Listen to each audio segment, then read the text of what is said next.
నమస్కారం. న్యూస్కు స్వాగతం. ఈనాటి ముఖ్యాంశాలు చూద్దాం.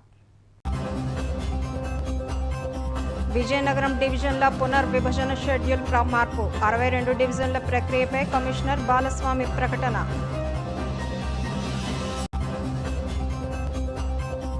సాలూరులో తడి పొడి చెత్త వేరు చేసే యంత్రాన్ని ప్రారంభించిన మంత్రి సంధ్యారాణి. మున్సిపాలిటీని ఆదర్శంగా తీర్చిదిద్దుతామని స్పష్టీకరణ. ప్యారీ షుగర్ ఫ్యాక్టరీ కాలుష్యంపై చిన్నయ్యపేట గ్రామస్తుల ఆందోళన. విషపూరిత వ్యర్థాలతో కలుషితమైన జలాలు, తక్షణ చర్యలకు డిమాండ్.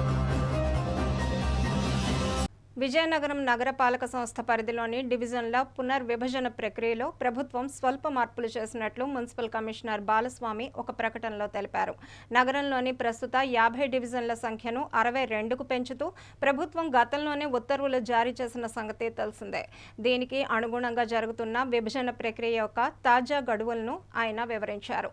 కొత్త షెడ్యూల్ ప్రకారం ఈ నెల 2వ తేదీ నుండి 26వ తేదీ వరకు, అంటే సుమారు 25 రోజుల పాటు డివిజన్ ముసాయిదా ప్రతిపాదనలను సిద్ధం చేస్తానన్నారు. అనంతరం ఈ నెల 27 నుండి మే 3వ తేదీ వరకు వారం రోజుల పాటు ప్రాథమిక నోటిఫికేషన్ను నోటీస్ బోర్డులు మరియు బహిరంగ ప్రదేశాల్లో ప్రజలకు అందుబాటులో ఉంచుతామని తెలిపారు. మే 4 నుండి 15వ తేదీ వరకు ఈ విభజన ప్రతిపాదనలను తుది రూపాన్ని కల్పిస్తామని కమిషనర్ పేర్కొన్నారు. ప్రజల నుండి వచ్చే అభ్యంతరాలు మరియు సూచనలను స్వీకరించేందుకు మే 16 నుండి 27వ తేదీ వరకు గడువు కేటాయించామన్నారు. అన్ని అంశాలను పరిగణలోకి తీసుకున్న తర్వాత మే 28 నుండి 30వ తేదీ మధ్య తుది నోటిఫికేషన్ను ఆంధ్రప్రదేశ్ గెజిట్లో ప్రచురించడం జరుగుతుందని స్పష్టం చేశారు. నగర ప్రజలు మరియు సంబంధిత వర్గాలు ఈ మార్పులను గమనించాలని కోరారు. వార్డు డీలిమిటేషన్ కార్పొరేషన్ పరిధిలో ఉన్న 50 డివిజన్ల స్థానంలో 62 డివిజన్ల వరకు పెంపుదల చేసిన జీవో ప్రకారము ఈ డీలిమిటేషన్ ప్రక్రియ ప్రారంభమైందండి. ఈ ప్రారంభమైన డీలిమిటేషన్కి సంబంధించి ప్రభుత్వం వారు ఆల్రెడీ విడుదల చేసిన షెడ్యూల్ని మళ్ళా రీషెడ్యూల్ చేశారు. దీని ప్రకారము మనకి అంటే ఆల్రెడీ ఇప్పుడున్న ఫేజ్ ఏంటంటే ఏప్రిల్ నెల 2వ తారీఖు నుండి 26వ తారీఖు వరకు, అంటే ఏప్రిల్ 26వ తారీఖు వరకు కూడా ప్రిలిమినరీగా అంటే ప్రాథమిక స్థాయిలో ఈ 62 డివిజన్లని ఎలా విభజించాలనే దానిపైన గైడ్లైన్స్ ఉన్నాయి. దాని ప్రకారం చేయడం జరుగుతుంది. ప్రతి పని కూడా ఖచ్చితంగా పారదర్శకమైన పద్ధతిలో జరుగుతుందండి. ఎక్కడ కూడా ఎటువంటి ప్రభావాలకు లోనవడం కానీ అలాంటి పరిస్థితి పొరపాటును కూడా విజయనగరం నగరపాలక సంస్థలో జరగకుండా చర్య తీసుకుంటాము. 26వ తారీఖు ఏప్రిల్ నాటికి ఏదైతే ప్రాథమికంగా తయారు చేస్తారో ప్రభుత్వ గైడ్లైన్స్ ఏంటి అంటే, ఒక డివిజన్ని ప్రతిపాదించాలి డీలిమిటేషన్ ప్రకారం అంటే జనాభా అన్నది ప్రాతిపదిక. మనకున్న ప్రస్తుత జనాభా ఏదైతే ఉందో దాన్ని యావరేజ్ ప్రకారం తీసుకొని ఆ యావరేజ్కి 10% పైన కానీ 10% కింద కానీ ఉండేలా చూసుకొని ఈ వార్డు విభజన అనేది జరుగుతుంది. దీనిలో ప్రధానంగా జాగ్రఫికల్ సరిహద్దులు ఉంటాయి. కొన్నిసార్లు మనకి కాలువలు కానీ కల్వర్ట్లు కానీ లేదా ప్రత్యేకించి ఒక రోడ్డు అంతా కూడా మనకి అక్కడ కట్ చేసే అవకాశం ఉంటుంది. అంటే జాగ్రఫికల్గా ఉండే న్యాచురల్ సరిహద్దులు ఏవైతే ఉంటాయో ప్రకృతి సిద్ధంగా ఏర్పడ్డ సరిహద్దులు కానీ, అదేవిధంగా మ్యాన్ మేడ్ సరిహద్దులు కానీ, ఏదైనా ఒక కాలనీకి విభాజక ఏరియా ఉండడం, ఇలాంటి వాటన్నిటిని కూడా పరిగణనలోకి తీసుకొని ఎటువంటి కన్ఫ్యూషన్ కానీ క్లమ్జీనెస్ కానీ లేకుండా ఉండేలాగా ప్రతిపాదనలు సిద్ధం చేస్తూ ఉన్నాము. 26వ తారీఖు ఈ ప్రతిపాదనలు సిద్ధమైన తర్వాత ప్రజలకి మనము ఈ ప్రతిపాదనల యొక్క ప్రాథమిక ప్రపోజల్స్ని నోటిఫికేషన్ ద్వారా తెలియజేస్తాం. దానికి ఒక వారం రోజులు గడువు ఉంటుంది. అది 27 ఏప్రిల్ నుంచి 3వ తారీఖు మే వరకు ఉంటుంది. ఆ తదుపరి 4వ తారీఖు మే నుండి మనము ఈ ప్రపోజల్స్ని కలెక్టర్ గారికి అప్రూవల్ తీసుకొని ప్రభుత్వానికి నివేదిస్తాం. అంటే డైరెక్టర్ ఆఫ్ మున్సిపల్ అడ్మినిస్ట్రేషన్ వారికి పంపిస్తాము. 4వ తారీఖు మే నెల నుంచి 15వ తారీఖు లోపు. ఈ 4 నుంచి 15వ తారీఖు లోపల స్క్రూటినీ జరుగుతుందండి డైరెక్టరేట్లో. ఈ 15వ తారీఖు తర్వాత ప్రజల నుంచి కానీ పబ్లిక్ రిప్రజెంటేటివ్స్ నుంచి కానీ వివిధ సంస్థల నుంచి కానీ ప్రతి ఒక్కరి దగ్గర నుంచి కూడా అభ్యంతరాలని అదేవిధంగా సూచనలను కూడా తీసుకోవడం జరిగింది. ఈ ప్రక్రియ వచ్చేసరికి 4వ తారీఖు మే నుండి 15వ తారీఖు మే నెల వరకు సుమారుగా 12 రోజుల పాటు ఈ అభ్యంతరాలకి సమయం ఉంటుంది.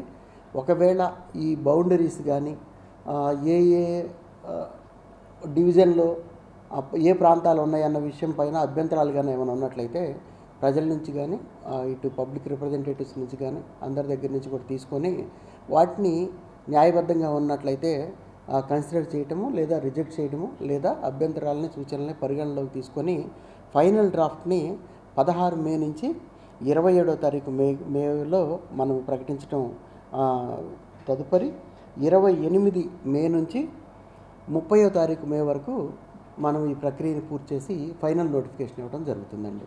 ఇది రీషెడ్యూల్ చేసిన ప్రకారము మనము ఈ వార్డు డివిజన్ల ప్రాతిపదిక కానీ అదేవిధంగా వార్డు డివిజన్ల ప్రక్రియ కానీ ప్రస్తుతం కొనసాగుతూ ఉన్నది విషయం అండి. ఈ 6 కిలోమీటర్ల పరిధిలో ఉన్న విజయనగరం నగరపాలక సంస్థ సరిహద్దులు మారడం లేదు. ఎటువంటి ఇంక్లూజన్స్ పంచాయతీలను కానీ మరొక ఎడ్జెస్లో ఉన్న నివాస ప్రాంతాలను కానీ కలిపే ప్రక్రియ ప్రస్తుతానికి లేదండి. ఇది ప్రభుత్వ ఆదేశాలు. మనకి ఆల్రెడీ ఉన్న ఏరియా ఉందో ఆ ఏరియాలోనే జరుగుతుంది. అంతేకాకుండా మనకి లేటెస్ట్ జనాభా లెక్కలు ఎప్పుడు జరిగాయంటే 2011లో. ఈ 2011 జనాభా లెక్కల ప్రకారం మనకి విజయనగరంలో పాపులేషన్ 2,44,000. కానీ ప్రస్తుతం నేషనల్ యావరేజ్ ఇండెక్స్ ప్రకారం లెక్కేసుకున్నా కానీ మనకి 3 లక్షల నుంచి 3,20,000, 30,000 వరకు కూడా మనకి జనాభా ఉండే విషయం ఉంది. అందువల్ల ఈ 2 విషయాలను కూడా ప్రాతిపదికగా తీసుకొని ఈ విభజన అనేది చేయడం జరుగుతుంది. జిల్లాలోని గ్రామాలన్నింటినీ పరిశుభ్రంగా తీర్చిదిద్దడమే లక్ష్యంగా శుభ్రత అనే వినూత్న ఉద్యమానికి శ్రీకారం చుట్టాలని జిల్లా collector doctor N Prabhakar Reddy నిర్ణయించారు. ఈ కార్యక్రమం ద్వారా గ్రామాల రూపురేఖలను మార్చడమే కాకుండా ప్రజల్లో సామాజిక బాధ్యతను పెంపొందించడం దీని ప్రధాన ఉద్దేశ్యమన్నారు. బుధవారం మన్యం కలెక్టరేట్ సమీపంలోని చర్చి వీధిలో గల సామాజిక భవనంలో గ్రామ పంచాయతీల ప్రత్యేక అధికారులు, తహసీల్దార్లు, ఎంపీడీఓలు, మండల ప్రత్యేక అధికారులతో జిల్లా కలెక్టర్ అవగాహన కార్యక్రమాన్ని నిర్వహించారు. ఈ సందర్భంగా ఆయన మాట్లాడుతూ గ్రామాలను అభివృద్ధి చేయాలనే సంకల్పం ఉంటే అభివృద్ధిని ఎవ్వరూ అడ్డుకోలేరని తెలిపారు. 5 లేదా 6 గ్రామాలను ఒక క్లస్టర్గా విభజించి అన్ని గ్రామాల పారిశుద్ధ్య కార్మికులను మరియు వనరులను ఒకే గ్రామంలో కేంద్రీకరించి పూర్తి స్థాయిలో క్లీనింగ్ చేయించాలన్నారు. ఈ డ్రైవ్ను 1 వారం రోజుల పాటు నిర్వహించి ప్రణాళికాబద్ధంగా గ్రామాలన్నింటినీ శుభ్రం చేయాలని అధికారులకు సూచించారు. కేవలం పారిశుద్ధ్య కార్మికులే కాకుండా ప్రజలందరూ స్వచ్ఛందంగా ముందుకు వచ్చి తమ గ్రామాన్ని తామే శుభ్రం చేసుకోవాలని కోరారు. 10 మందికి సహాయం చేయడంలోనూ వృత్తిని బాధ్యతగా నిర్వహించడంలోనూ లభించే తృప్తి ఆరోగ్యకరమైన సమాజానికి పునాది అని పేర్కొన్నారు. అలాగే గ్రామాల్లో మరుగునీరు నిల్వ ఉంచకుండా చూడాలని, ఎక్కడా చెత్త చెదారం కనిపించకూడదని ఆదేశించారు. ఈ సదస్సులో జిల్లా joint collector C Yashwant Kumar Reddy, sub collector R Vaishali, ఇతర అధికారులు, సిబ్బంది పాల్గొన్నారు. గ్రామంలో చెత్త కనిపించొద్దు, నీళ్లు నిలవకుండా చూడండి. అది కూడా చేత కాకపోతే నేను జీతం ఇవ్వచ్చా, వాళ్ళ ఉద్యోగంలో కొనసాగించవచ్చా? వీడియోలు తీసుకోండి, లెఫ్ట్ రైట్ ఎక్కడ చెత్త కనిపించినా అది ఎవరి జ్యూరిస్డిక్షన్ అయితే వాళ్ళు మరుసటి రోజు నుంచి ఉద్యోగానికి రావక్కర్లేదు. స్పెషల్ ఆఫీసర్ సస్పెండ్ చేసేసి రాటిఫికేషన్ కోసం నాకు రాయండి. ఎందుకంటే మంచిగా చెప్పాను, నేను 1 మంత్లో చేయాల్సిన 4 నెలలు టైం ఇచ్చాను. ఇంకా చేత కానిటువంటి వాళ్ళు ఉంటే సర్వీస్ మ్యాటర్స్లో నేను చాలా ఎక్స్పర్ట్ని. మీ మీద ఛార్జెస్ ఫ్రేమ్ చేస్తాను, మీ అసమర్థతని 100% ప్రూవ్ చేస్తూ రికార్డ్ చేస్తాను. మీరు అనుకున్న సస్పెండ్ అయితే మళ్ళీ రీఇన్స్టేట్ చేస్తారు, రెగ్యులరైజ్ చేయడం ఏమి ఉండదు. ప్రమోషన్ ఆర్ ఇంకా ఎక్స్టెండ్ అయిపోతే ఉద్యోగం కూడా పోతుంది. డిస్మిసల్ ఫ్రమ్ సర్వీస్కి కూడా రికమెండ్ చేయడం జరుగుతుంది. ప్రతిరోజు చెప్పుకుంటా కూర్చోవడం, మీరు చేస్తున్నారా లేదు, తప్పట్లు జరుగుతున్నారా లేదు చెక్ చేయడం, ఈ ఉద్యోగం కాదు కలెక్టర్ పని. కలెక్టర్ చెబితే జరిగి తీరాలి. ఇబ్బంది ఉంటే వెంటనే మీ పై ఆఫీసర్కి చెప్పి ఆ ఆఫీసర్ వచ్చి మాకు చెప్పాలి. ఎంపీడీఓ కావచ్చు, ఇప్పుడైతే స్పెషల్ ఆఫీసర్లు ఉన్నారు, స్పెషల్ ఆఫీసర్లు అందరూ నేరుగా నాకే మెసేజ్ పెట్టచ్చు మీకు ఏ సమస్య ఉన్నా కూడా. సెక్రటేరియట్లో ఉన్న అందరి సిబ్బంది వాళ్ళ పని చేస్తే చాలు. నేనేమి కొత్త ఉద్యోగాలు ఇవ్వట్లేదు, కొత్తగా పని జతపరచడం లేదు. మీ జాబ్ చార్ట్లో ఉన్న పని మీరు చేయండి అంతే నేను అడుగుతున్నాను. స్పెషల్ ఆఫీసర్లు అందరూ కూడా రిక్వెస్ట్ ఏమంటే వాళ్ళ జాబ్ చార్ట్లో ఉన్న పని వాళ్ళు చేసేట్లుగా చూస్తే చాలు. మీరు కొత్తవి ఏమీ వద్దండి, ప్రత్యేకమైన ప్రోగ్రాంలు ఏం లేవు. వాళ్ళ జాబ్ చార్ట్లు ఏమంటే అది చేయించండి చాలు. విజయనగరం పట్టణంలో వేసవి తీవ్రతను దృష్టిలో పెట్టుకుని ఓ పండ్ల వ్యాపారి ఆదర్శప్రాయమైన సేవా కార్యక్రమాన్ని చేపట్టారు. స్వచ్ఛంద సంస్థలు నిర్వహించే సేవా కార్యక్రమాల మాదిరిగానే లాభాపేక్ష లేకుండా ప్రజలకు చల్లని మంచినీటిని ఉచితంగా పంపిణీ చేస్తూ మానవత్వాన్ని చాటుకున్నారు. ఈ కార్యక్రమానికి Vizianagaram municipal commissioner B Balaswamy ముఖ్య అతిథిగా హాజరై రిబ్బన్ కట్ చేసి ప్రారంభించారు. అనంతరం ప్రజలకు స్వయంగా నీటిని అందజేశారు. మానవ సేవే మాధవ సేవ అనే భావనతో ఇటువంటి సేవా కార్యక్రమాలు చేయడం అభినందనీయమన్నారు. గత 6 సంవత్సరాలుగా నిరంతరం వేసవి కాలంలో దాహార్తిని తీర్చేందుకు ఈ వ్యాపారి చేస్తున్న కృషి సమాజానికి ఆదర్శంగా నిలుస్తుందని ప్రశంసించారు. పండ్ల వ్యాపారి శ్రీను మాట్లాడుతూ తనకు వచ్చే లాభంలో కొంత భాగాన్ని ప్రజల సేవకు వినియోగించడం తన బాధ్యతగా భావిస్తున్నానని, భవిష్యత్తులో కూడా ఇలాంటి కార్యక్రమాలను కొనసాగిస్తానని స్పష్టం చేశారు. ఈ సేవా కార్యక్రమం స్థానిక ప్రజల నుండి విశేష స్పందనను పొందింది.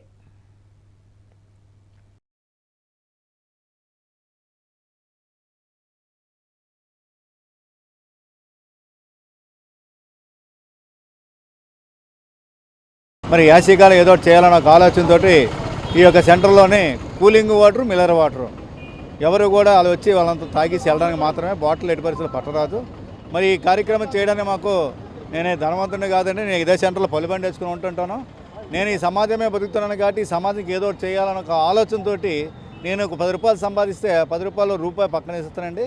ఆ రూపాయి అనేది పోగు చేసి ఇటువంటి కార్యక్రమాలు చేస్తుంటాను. గత 2 సంవత్సరాలు 2024లో చేశా, 2025లో చేశా, 2026 కార్యక్రమం ఇది. ఈ కార్యక్రమం కూడా ఎంత విజయంగా సాధడానికి కారణం భగవంతుడు ఆశీస్సులండి. మరి ప్రతి ఒక్కరు కూడా 10 మంది చూస్తుంటే 10 మంది ఒక్కరి చేత మార్పు వస్తున్న ఒక ఆలోచన ఈ కార్యక్రమం చేస్తున్నా. ఎందుకంటే మనిషికి మనిషి సాయం చేసుకోవాలి. భగవంతుడు అనేవాడు మనిషి రూపంలో ఉంటాడు తప్ప కానీ నేరుగా భగవంతుడు వచ్చి 80% సాయం చేయడు. మరి అదేవిధంగా యువత ఈరోజు చాలా మంది చెడిపోతున్నారు, చెడు మార్గాలు బాగా నడుస్తున్నారు. కారణం ఏంటంటే నా తల్లిదండ్రులు నాకు ఏమి ఇచ్చారు, ఈ సమాజం నాకు ఏమి ఇచ్చిందని అడుగుతున్నారు. తల్లిదండ్రి అంతగా సృష్టిలో అతి గొప్ప సృష్టి మానవ సృష్టి ఇచ్చారు తల్లిదండ్రి, దానికి మించిన జన్మ మరొకటి లేదు. ఇంకోటి ఆలోచించవలసిన విషయం ఏంటి, సమాజం నాకు ఏది ఇచ్చింది అంటారు. తల్లిదండ్రి బిడ్డల మీద ప్రేమతో భయపడి కొద్దిగా ఆంక్షలు విధిస్తుంటారు. నాన్న నువ్వు చెడిపోతావు అలాగా ఇలాగా నుంచి బయట చెప్తుంటారు. కానీ సమాజం చెప్పదు. నువ్వు ఎటు వెళ్ళా సరే అది నిన్ను ఆనందంగా ఆహ్వానిస్తూనే ఉంటుంది. కాకపోతే నువ్వు ఎంచుకునే మార్గం మంచిదే ఉండాలి. నువ్వు ఎంచుకునే మార్గం 10 మందికి ఉపయోగపడేటట్టు ఉండాలి. నీ లైఫ్లో ఏదో ఒక ప్రాణాన్ని కాపాడని ఒక మంచి పని చేసిన ఒక మనసు తృప్తి నీకు కలగాలంటే మంచి పనుల మార్గంలో నడాలని ఆశిస్తున్నాను. యువత మంచి మార్గంలో నడాలి, మరో 10 మందికి ఆదర్శం కావాలని ఆశిస్తున్నాను. పార్లమెంట్ మన్యం జిల్లా సాలూరు మున్సిపాలిటీని దేశంలోనే ఆదర్శవంతంగా తీర్చిదిద్దేందుకు రాష్ట్ర ప్రభుత్వం కీలక అడుగులు వేసింది. సాలూరు పట్టణ మున్సిపల్ డంపింగ్ యార్డ్లో పేరుకుపోయిన తడి పొడి చెత్తను శాస్త్రీయంగా వేరుచేసే అత్యాధునిక యంత్రాన్ని రాష్ట్ర గిరిజన శాఖ మంత్రి గుమ్మడి సంధ్యారాణి ప్రారంభించారు. ఈ సందర్భంగా మంత్రి మాట్లాడుతూ పట్టణ పరిధిలో సేకరించిన వ్యర్థాలను ఈ యంత్రం సహాయంతో వేగంగా వేరు చేస్తామని, తద్వారా ఈ వేస్ట్ మేనేజ్మెంట్ ప్రక్రియ ద్వారా రీసైక్లింగ్ చేసి నిరుపయోగంగా ఉన్న చెత్తను తిరిగి వినియోగంలోకి తెచ్చేలా చర్యలు తీసుకుంటున్నామని వెల్లడించారు. ప్రస్తుతం ఏర్పాటు చేసిన ఈ యంత్రం తాత్కాలికమేనని, మరికొద్ది రోజుల్లోనే శాశ్వత ప్రతిపాదన ఆధునిక యంత్రాలను అందుబాటులోకి తెస్తామని మంత్రి స్పష్టం చేశారు. సాలూరు మున్సిపాలిటీని గతంలో మాదిరిగానే దేశంలోని అన్ని మున్సిపాలిటీలకు ఆదర్శంగా నిలిపేలా కృషి చేస్తామని ఆమె భరోసా ఇచ్చారు. ఈ కార్యక్రమంలో కూటమి నాయకులు, కార్యకర్తలు, అధికారులు పాల్గొన్నారు. విజయనగరంలోని సత్య విద్యా సంస్థల ఆధ్వర్యంలో 10వ తరగతి పూర్తయిన విద్యార్థుల కోసం ఉచిత పాలీసెట్ కోచింగ్ తరగతులు నిర్వహిస్తున్నారు. ఈ నెల ఏప్రిల్ 4వ తేదీ నుండి సీతం ఇంజనీరింగ్ కళాశాల వేదికగా ఈ శిక్షణను నిర్వహిస్తున్నట్లు సంస్థ డైరెక్టర్ మధ్య శశిభూషణ్ వెల్లడించారు. ఈ సందర్భంగా ఆయన మాట్లాడుతూ 10వ తరగతి తర్వాత తక్కువ కాలంలోనే కేవలం 3 ఏళ్ల డిప్లొమా కోర్సుతో మంచి ప్రభుత్వ లేదా ప్రైవేట్ ఉద్యోగం సాధించాలనుకునే వారికి పాలీసెట్ ఒక చక్కని అవకాశమని పేర్కొన్నారు. ఈ ఉచిత కోచింగ్ ద్వారా విద్యార్థులకు సబ్జెక్టుపై పట్టు రావడమే కాకుండా క్రమం తప్పకుండా నిర్వహించే మోడల్ టెస్టుల వల్ల మంచి ర్యాంకు సాధించి ఉత్తమ కళాశాలలో సీటు పొందే అవకాశాన్ని ఉంటుందని ఆయన వివరించారు. దూర ప్రాంతాల నుండి వచ్చే విద్యార్థుల సౌకర్యార్థం విజయనగరం నుండి ప్రత్యేక బస్సు సౌకర్యంతో పాటు బాలురకు మరియు బాలికలకు విడివిడిగా వసతి సౌకర్యాలు కూడా కల్పిస్తున్నట్లు తెలిపారు. 10వ తరగతి పరీక్షలు రాసి ఖాళీగా ఉన్న సమయాన్ని వృధా చేయకుండా ఈ 20 రోజుల శిక్షణను సద్వినియోగం చేసుకోవాలని ఆయన తల్లిదండ్రులను మరియు విద్యార్థులకు విజ్ఞప్తి చేశారు. ఆసక్తి గలవారు మరిన్ని వివరాల కోసం మరియు పేర్లు నమోదు చేసుకోవడం కోసం కళాశాల యాజమాన్యాన్ని సంప్రదించాలని కోరారు. ఈ సమావేశంలో ఇతర సిబ్బంది పాల్గొన్నారు.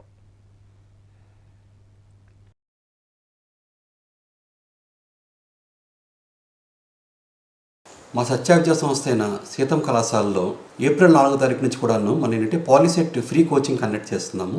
మనందరికీ తెలుసు 10th క్లాస్ అయిన తర్వాత వితిన్ 3 ఇయర్స్లోనే మంచి ఉద్యోగం సంపాదించుకోవాలి. డిప్లొమా మీద అంటేనే ఈ పాలిసెట్ రాయాలి. రాసిన తర్వాత దాని మీద ర్యాంక్తో మనం డిప్లొమాలో జాయిన్ అయితే ఒక 3 ఇయర్స్ కోర్స్ చేసిన తర్వాత గవర్నమెంట్ కూడా రీయింబర్స్మెంట్ అంత ఇస్తుంది మనం క్వాలిఫై అయి ఉంటే అండ్ దెన్ ఎలిజిబిలిటీ అయి ఉంటే. సో మన 3 ఇయర్స్ తర్వాత మనకు కావలిస్తే మనం ఉద్యోగం చేసుకోవచ్చు, లేకపోతే మళ్ళీ లేటర్ ఇంటర్లో బీటెక్ కూడా చేసుకోవచ్చు. సో మీరు 10th అయిన తర్వాత మీరు ఇంజనీరింగ్ చేద్దామని మీరు డిసైడ్ అయిపోతే మాత్రం నా సలహా ఏంటంటే డిప్లొమా కోర్సులో జాయిన్ అవ్వండి. ఈ డిప్లొమా కోర్స్ జాయిన్ అంటే పాలిసెట్ రాయాలి కాబట్టి పాలిసెట్కి మా సీతం కళాశాలలో ఫ్రీ కోచింగ్ ఇస్తున్నాము. ఎక్స్పీరియన్స్డ్ ఫ్యాకల్టీ కోచింగ్ ఇస్తున్నారు, మ్యాథ్స్ ఫిజిక్స్ కెమిస్ట్రీ ఇస్తున్నారు, ప్లస్ మనకి టెస్టులు కూడా కండక్ట్ చేస్తున్నారు. దీనివల్ల మీకు అడ్వాంటేజ్ ఏంటంటే మంచి ర్యాంక్ సంపాదించే అవకాశం మీకు ఉంటుంది కాబట్టి, మంచి కాలేజీలో సీట్ కూడా సంపాదించే అవకాశం ఉంటుంది కాబట్టి ఈ అవకాశం అందరూ ఉపయోగించుకోవాలి. ఇంకొకటి దూర ప్రాంతాల్లో ఎవరైనా ఉంటే వాళ్ళకి ఇబ్బంది అవ్వకుండానంటే మనం హాస్టల్ ఫెసిలిటీ కూడా ప్రొవైడ్ చేస్తున్నాం. సెపరేట్ బాయ్స్ గర్ల్స్ సెపరేట్గా ప్రొవైడ్ చేస్తున్నాము. తర్వాత ఇంకొకటి ఏంటంటే మనం విజయనగరం నుంచి మన కాంప్లెక్స్ నుంచి రావడానికి కూడా సీతం కళాశాల వరకు కూడా ట్రాన్స్పోర్ట్ ఫెసిలిటీ కూడా ప్రొవైడ్ చేస్తున్నాము. సో ఈ డీటెయిల్స్ అన్నిటి కూడా మీరు రావాలనుకుంటే ఈ నెంబర్కి మీరు కాంటాక్ట్ చేయొచ్చు. అందరికి కూడా నేనంటే ఒక పేరెంట్స్కి ముందుగా నేను విన్నపం చేస్తున్నాను. మీ పిల్లవాడు 10th క్లాస్ అయిపోయాయి కాబట్టి ఖాళీగా ఉండకుండా తిరగకుండా నేనంటే ఈ 20 రోజులు కూడా ఈ కోచింగ్లో పెడితే ఆయనకి బాగుంటుంది, మంచి నాలెడ్జ్ ఉంటుంది. దాని ప్రకారం నెక్స్ట్ మీరు బెటర్ డిసిషన్ తీసుకోవడానికి ఉంటుంది అని కోరుకుంటూ అందరూ కూడా ఈ పాలిసెట్ కోచింగ్ను ఉపయోగించుకోవాల్సిందిగా కోరుతున్నాను. కాసేపు విరామం.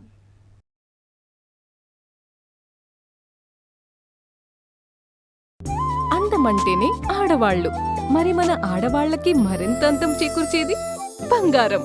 బంగారం కొనడం సులభమే, కానీ నాణ్యమైన బంగారం కొనడం అంత ఈజీ కాదు.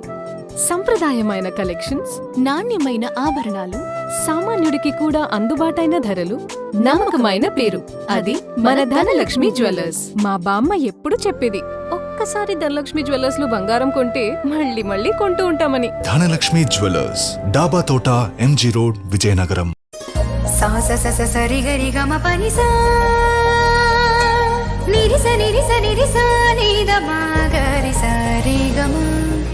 అమ్మాయికి తన సొగసే ఆనందం, మన మనసే దోచేనే తన అందం, అందానికి ప్రతిరూపం ఆభరణం, ఆభరణం అసలు రూపం Govinda jewelleries, Govinda jewelleries, Govinda jewelleries, Govinda jewelleries. సాంప్రదాయ స్వర్ణాభరణాలకు పుట్టినిల్లు మా Govinda jewelleries. Govinda jewelleries, MG road, Vizianagaram.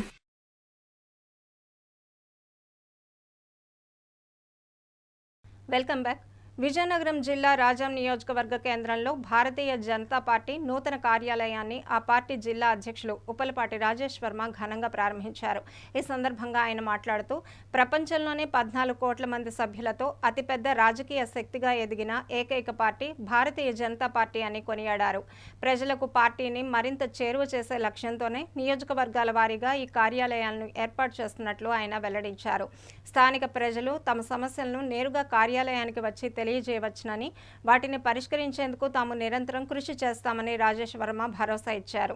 ఈ కార్యక్రమంలో రాష్ట్ర irrigation corporation director Kotagiri Narayanarao, జిల్లా ప్రధాన కార్యదర్శి వేమగోటి గిరిబాబు, రాజాం మండల అధ్యక్షులు పులప ప్రసాద్, ప్రధాన కార్యదర్శి దాసరి అమర్నాథ్తో పాటు పెద్ద సంఖ్యలో పార్టీ నాయకులు, కార్యకర్తలు మరియు అభిమానులు పాల్గొన్నారు. కేంద్ర ప్రభుత్వం చేపట్టనున్న జనగణమన సర్వేకు సంబంధించి విజయనగరంలో విస్తృత ఏర్పాట్లు జరుగుతున్నాయని ఎంఆర్ఓ కూర్మనాథరావు తెలిపారు. బుధవారం విజయనగరం జిల్లా కేంద్రంలోని తన కార్యాలయంలో మీడియా సమావేశాన్ని నిర్వహించారు. ఈ సందర్భంగా ఆయన మాట్లాడుతూ ఈ నెల 14వ తేదీ నుండి శిక్షణ తరగతులు ప్రారంభం కానున్నాయని వెల్లడించారు. సర్వేను సమర్థవంతంగా నిర్వహించేందుకు మొత్తం 80 బ్యాచ్లుగా శిక్షణ కార్యక్రమాలు నిర్వహిస్తామని చెప్పారు. ప్రతి బ్యాచ్లో సుమారు 850 మంది సభ్యులు పాల్గొంటారని వివరించారు. శిక్షణ పూర్తయిన అనంతరం సర్వే సిబ్బంది ఇంటింటికి వెళ్లి కుటుంబాల వివరాలు సేకరిస్తారని తెలిపారు. ప్రతి కుటుంబంలో సభ్యుల సంఖ్య, వారి వ్యక్తిగత వివరాలు తదితర సమాచారాన్ని నమోదు చేసి ప్రభుత్వానికి సమగ్ర డేటాను అందించడమే ఈ సర్వే లక్ష్యమని చెప్పారు. మే 1వ తేదీ నుండి ప్రారంభమయ్యే ఈ జనగణమన సర్వే దేశ అభివృద్ధికి కీలకంగా మారుతుందని, ప్రజలు సహకరించి సర్వే విజయవంతం చేయాలని కోరారు. ఈ సర్వే ద్వారా సమగ్ర జనాభా వివరాలు సేకరించి భవిష్యత్ ప్రభుత్వ పథకాల అమలుకు ఉపయోగపడే విధంగా ప్రణాళికలు రూపొందించవచ్చని అధికారులు ఆశాభావం వ్యక్తం చేస్తున్నారు.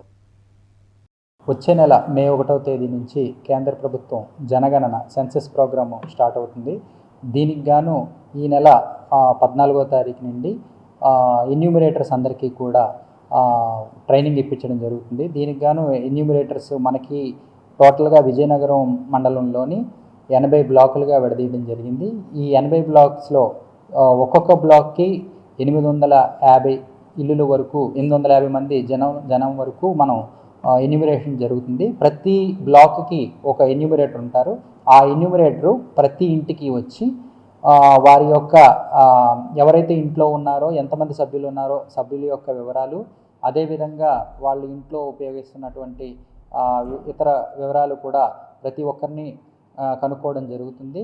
సో దీనికి గాను వచ్చిన ఎన్యూమరేటర్కి మీరు బాధ్యతగా ప్రతి ఒక్క విషయాన్ని ఎన్యూమరేటర్కి తెలియజేస్తే ఎన్యూమరేటర్ దాన్ని వాళ్ళ యొక్క యాప్లోని కూడా నమోదు చేసుకోవడం జరుగుతుంది.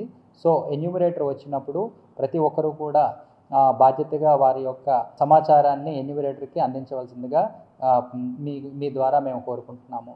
రేషన్ కార్డులకు వచ్చేసరికి మన మండలంలోని రేషన్ కార్డులు ఇప్పటి వరకు కొత్త రేషన్ కార్డుల కోసం దరఖాస్తులు 1325 వచ్చాయి. ఈ 1325 దరఖాస్తులను కూడా మనం అప్రూవల్ చేసి పైకి పంపించడం జరిగింది. వీటిల్లో మనం వచ్చిన వెంటనే ఆ దరఖాస్తుదారునికి కార్డు కూడా ఇవ్వడం జరుగుతుంది. అదేవిధంగా ఇప్పుడు ప్రస్తుతానికి రేషన్ కార్డులకు సంబంధించి యాడింగ్ ఆప్షన్ ఉంది, డిలీషన్ ఆప్షన్ ఉంది.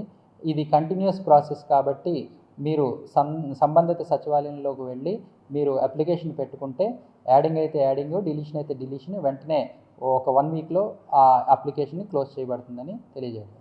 అదేవిధంగా ఇళ్ల స్థలాలు అంటే పేదలకు ఇళ్ల స్థలాలు లబ్ధిదారులందరూ కూడా ఆన్లైన్లో దరఖాస్తు చేసుకోవడం జరుగుతుంది. దీనికి గాను రూరల్లో మాకు ఇప్పటి వరకు 800 అప్లికేషన్లు వచ్చాయి. ఈ 800 అప్లికేషన్లను కూడా మేము అప్రూవ్ చేసి జేసీ గారికి పంపించడం జరిగింది. ఇది ప్రభుత్వం ఆదేశాలు వచ్చిన వెంటనే వాళ్ళకి ఎలిజిబుల్ వాళ్ళందరికీ కూడా హౌస్ సైట్లు పట్టాలు కూడా పంపిణీ జరుగుతుందని తెలియజేయడం. పార్వతీపురం మన్యం జిల్లా కొమరాడ ప్రాథమిక ఆరోగ్య కేంద్రంలో నిర్వహించిన ఆశా డే కార్యక్రమంలో భాగంగా జిల్లా ఎన్సీడీ అధికారి డాక్టర్ టి జగన్మోహన్ రావు వైద్య సేవలు మరియు ప్రజారోగ్యంపై కీలక సమీక్ష నిర్వహించారు. గ్రామాల్లో ఎటువంటి ఆరోగ్య సమస్యలు తలెత్తకుండా వైద్య సిబ్బంది నిరంతరం అప్రమత్తంగా ఉండాలని ఆయన ఆదేశించారు. ముఖ్యంగా గర్భిణీ స్త్రీలలో ఎదురయ్యే హైరిస్క్ ఆరోగ్య సమస్యలను సకాలంలో గుర్తించి వారికి మెరుగైన వైద్య సేవలు అందించాలని సిబ్బందికి సూచించారు. ప్రభుత్వ ఆసుపత్రుల్లో ప్రసవాల సంఖ్య పెంచడంపై ప్రత్యేక దృష్టి సారించాలని కోరారు.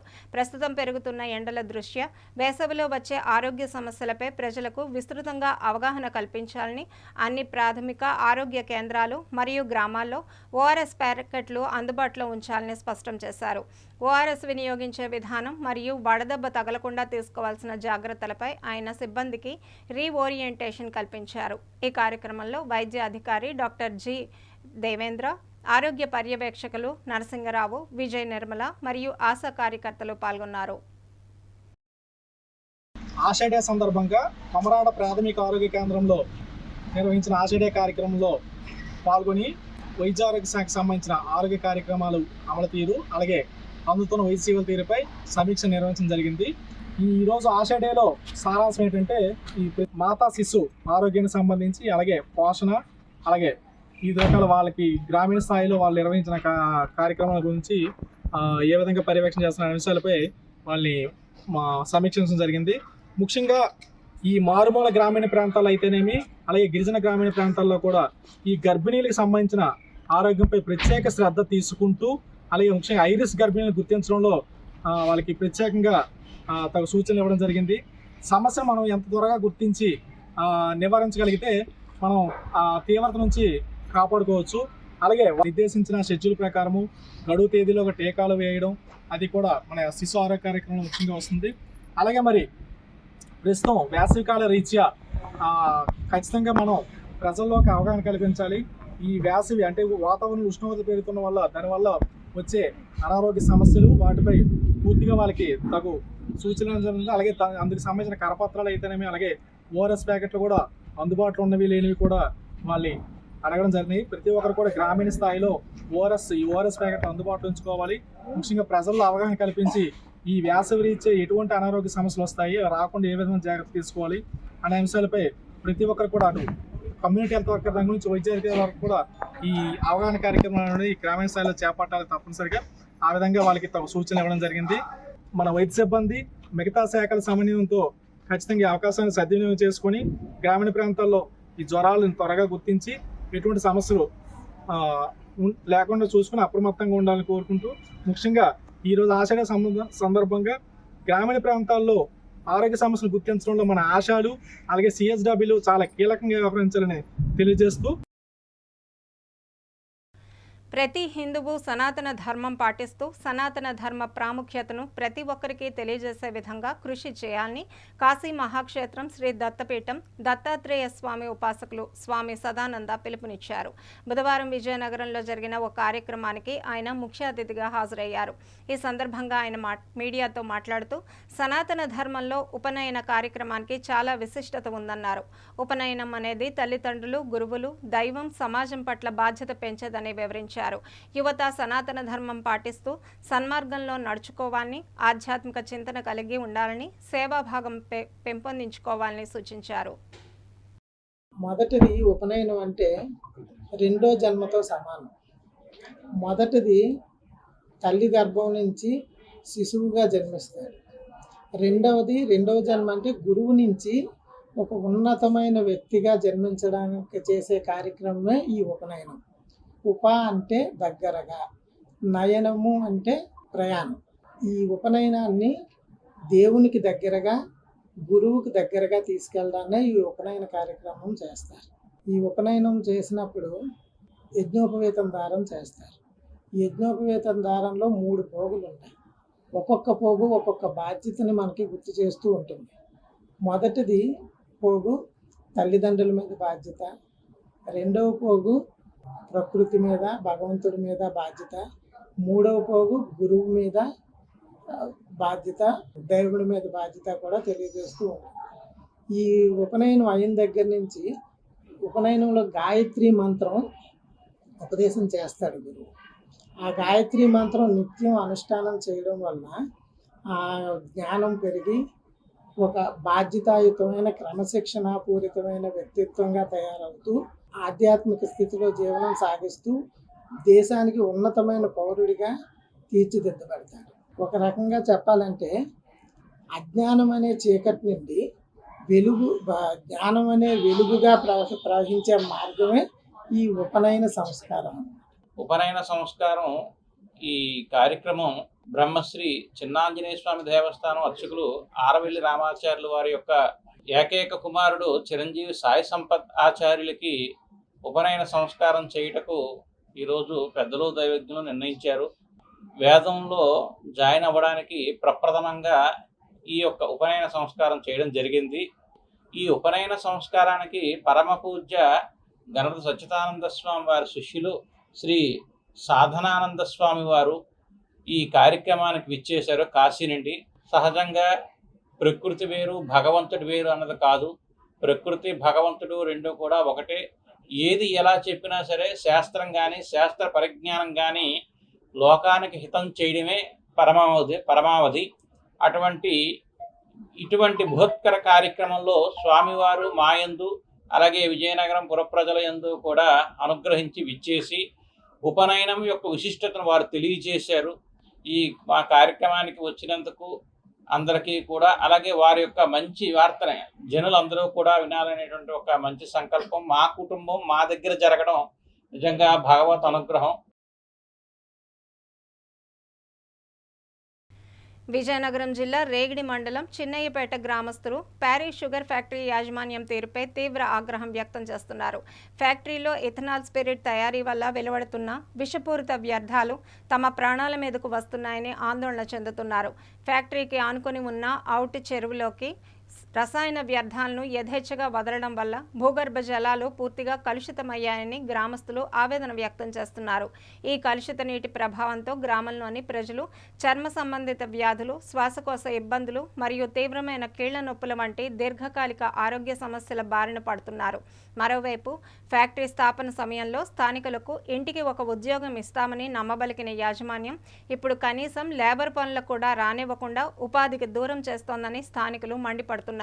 కలుషితం కారణంగా అవుట్ చెరువులో ఉపాధి హామీ పనులు చేయడానికి కూడా వీల్లేని పరిస్థితి నెలకొందని వారు వాపోతున్నారు. ప్రభుత్వం మరియు ఉన్నతాధికారులు తక్షణమే స్పందించి ఫ్యాక్టరీ వెదజల్లుతున్న కాలుష్యంపై కఠిన చర్యలు తీసుకోవాలని, తమ ఆరోగ్యాలను మరియు ఉపాధిని కాపాడాలని చిన్నయ్యపేట గ్రామస్తులు డిమాండ్ చేస్తున్నారు.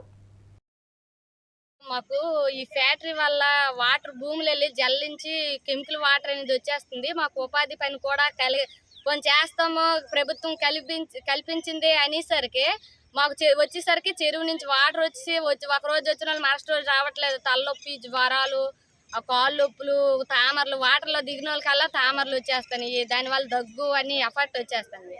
అలాగనేసి మా ఊరు కుర్రోళ్ళు పక్కనే చెరుకు ఫ్యాక్టరీ ఉంది కదా, దానివల్ల మనకు ఉపయోగపడద్దు అనేసి ఆ కుర్రోళ్ళందరూ వర్క్ నేర్చుకున్నారు. ఎల్డింగ్ పనులు నేర్చుకునేసరికి ఇప్పుడు వాళ్ళకి సడన్గా ఏమైందో కానీ మా ఊరు వాళ్ళందరినీ ఆపిస్తారు సార్. బయట ఊరు వాళ్ళు తెచ్చి చేసుకుంటారు. ఇప్పుడు వీళ్ళు ఆ వర్క్ నేర్చుకున్నారు కాబట్టి భార్య పిల్లలు వదిలేసి బయట ఊరు వెళ్ళి చేయలేకపోతున్నారు, ఇంటికాడ ఉండలేకపోతున్నారు. ఇంటికాడ ఉంటే వ్యవసాయం మాకు ఈ వాటర్ వల్ల వస్తే వ్యవసాయం అంతా మాడిపోతుంది.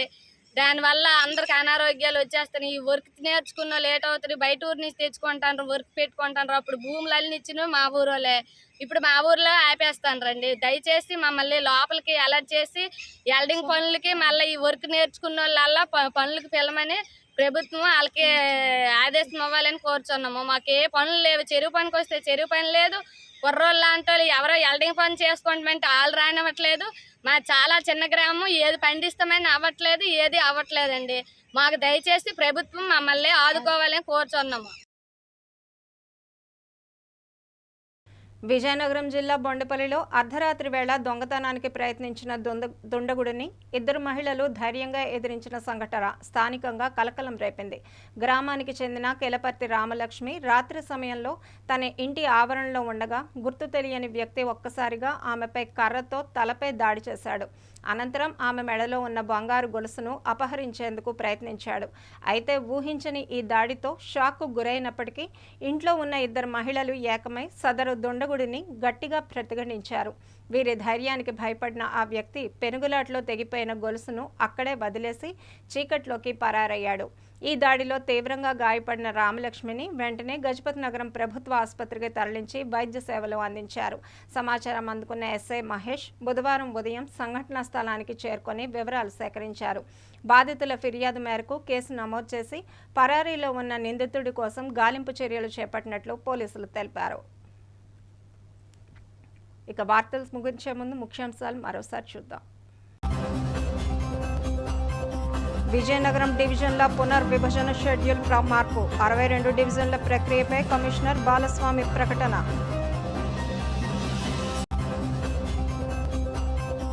సాలూరులో తడి పొడి చెత్త వేరు చేసే యంత్రాన్ని ప్రారంభించిన మంత్రి సంధ్యారాణి. మున్సిపాలిటీని ఆదర్శంగా తీర్చిదిద్దుతామని స్పష్టీకరణ. ప్యారిస్ షుగర్ ఫ్యాక్టరీ కాలుష్యంపై చిన్నయ్యపేట గ్రామస్తుల ఆందోళన. విషపూరిత వ్యర్థాలతో కలుషితమైన జలాలు, తక్షణ చర్యలకు డిమాండ్. వార్తలు సమాప్తం. చూస్తూనే ఉండండి MM న్యూస్.